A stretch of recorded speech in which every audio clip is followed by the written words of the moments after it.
always wanted kind of a staple furniture of my record player. I love the mid-century 60 Arco Deco vibe, and so I found a shelf that kind of suited it, but it doesn't fit everything, and so I have another shelf, and you're like, what? Okay.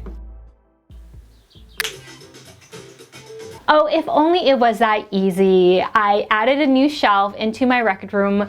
The old one just wasn't working. Although it fit a lot of records and CDs and books, it was really convenient at the time when I had found it, but it didn't quite fit the record. And that was something that I didn't look at. The records just kept falling in the back. It didn't have a backboard behind it. And I know there was ways to kind of add that to it, but it didn't quite fit a whole record, a 12-inch record. I had been looking online for just something different. I had measured it, made sure it fit in the room, made sure it fit records, made sure it was everything I kind of was wanting. So I just began to play with kind of the setup and really get used to it. It was odd being able to see my records. The reason why I had it up so high in a high shelf was because I had little kids and they were just messing with it. Now I have a 3-year-old and everyone is kind of growing up and they know how to respect the record player, at least I hope so.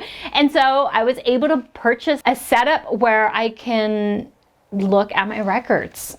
And also I have my cover and I put up some little hooks, just they tape on and they actually hold pretty well. So I put my cover on there, and then I also had some just different cables. It was really nice to kind of organize and to figure out like which cables I needed for my stereo setup. So I had an auxiliary cable where I can hook up my tape player, or I can hook it up to the computer and I can listen to my computer sound from there. Or I also have a USB input where if I want to record my records, I can. And so I didn't want to have to search and refigure out like how to do that, because sometimes I'll forget. So I just added some hooks and added that on there. I had been putting the records in the back of the sleeves just so I can see my records and I can easily pull them out. It was very convenient, but they just weren't fitting in nicely. I need all the room I can get. So I had to get all the records and all those sleeves and put them inside either the sleeves again or the gatefolds, which I really prefer. Just begin to purge as well. I'm like, you know what? There's just a lot of records here. I thought like this is the second stage of purging. Of like the first stage is like, you know exactly what needs to go. But this stage was like records I have and liked, but I hadn't listened to in 10 years since I started collecting.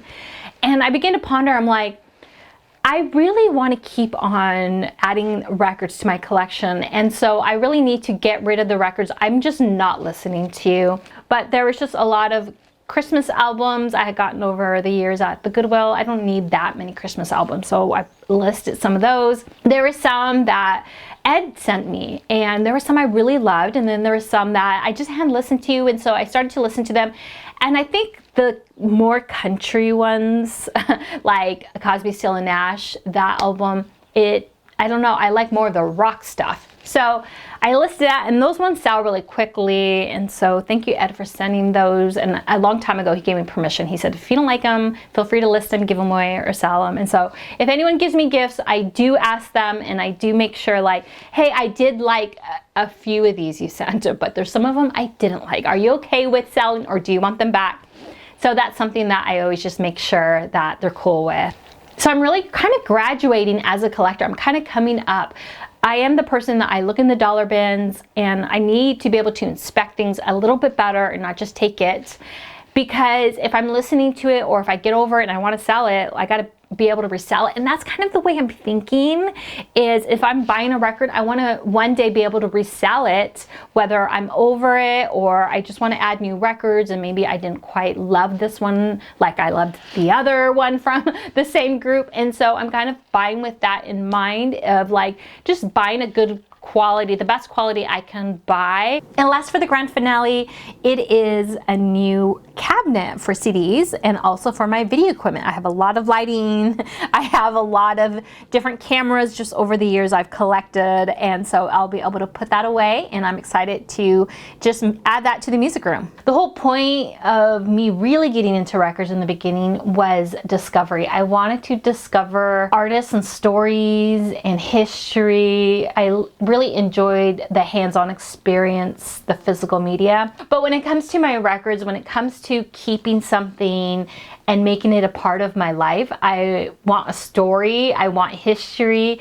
Having my own space and my own CDs, my own records is like a dream come true, and I don't want it to get out of control. So I'm always decluttering, selling on eBay. It's really easy. Room was a bit of a challenge. That's kind of why I've been away for a little bit, just putting my CDs together. I've always been a book person, but I kind of had to put that hobby away because of kids. So I love to sit here and I have my books with me, and I also have where I list my records and my CDs in this area. And so it's just a very productive place. I needed that. I needed to figure out like a space. I'm still adding music, and I'm still interested in new music that is new to me.